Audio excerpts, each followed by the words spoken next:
This is UMD Lotus. So Trace in the 1v2, they're stuck into half, they're continuing to stick it, but they line up! And although attack Cookie is so low, and it's just one swing pick. Nah. Laura, no thoughts behind those eyes, just a showstopper and a judge in a dream. And the frag still somehow going in their favor. 1v1, weapon collected, so these players are similar HP. In the fall, there were tryouts for the UMD Game Changers team, but it started off as just, like a club where women in marginalized genders could come together and be on a team. But now, in the spring, we officially turned into a team under the Terps Esports tag.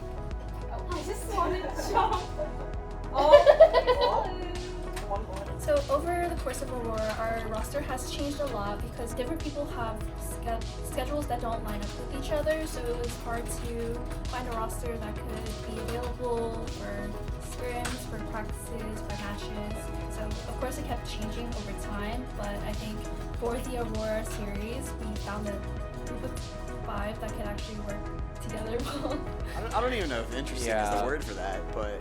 int, maybe? But, we can hear them laughing in the other room, so we're having a little bit of fun with it.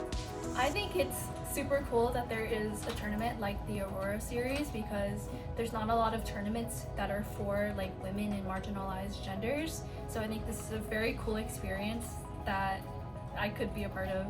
I was honestly inspired when I saw Mel, but she was on V1, so that was my first experience with Game Changers, and I was super inspired by her. I already loved the game Valorant, and I was super excited when I heard that my school was gonna have a Game Changers team. So They ulted us main. I'm ulting. Dead? I have ult. Detain. Detain. They're not on. Let's the 2 teams from UMD for Game Changers called Lilac and Lotus, and they call us the flower teams at the UMD Esports program. So it's super nice having 2 teams. I think finding enough people to play on one team by itself is already really hard, so it's kind of a blessing that we have enough people for 2, and plus even more for some substitutes as well. I think it's super nice because we can support each other in ways that sharing strats or scrimming against each other, or also picking out weaknesses when we do scrim each other. So it's very supportive overall, but we're also somewhat competitive with each other, and I think that culture in itself it's super healthy, and it pushes both teams to be better.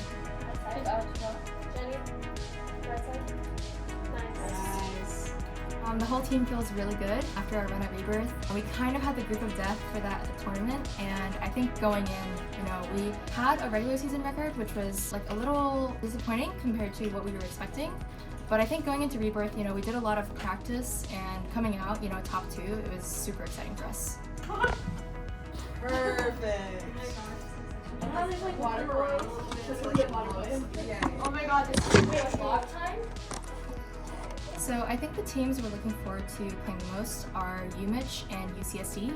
The reason being, just in the history of the season so far, across multiple tournaments, we've played both teams a ton. Most recently, in Rebirth, we played UMich a ton. So that's kind of the reasoning for UMich, and then also during the regular season, we also played UCSC a lot. And to be completely honest, UCSC is a really good team, and I think we're all super excited to see how we match up, after Rebirth. Looks like that showstopper. Yeah. Watch out for the turtle in the race.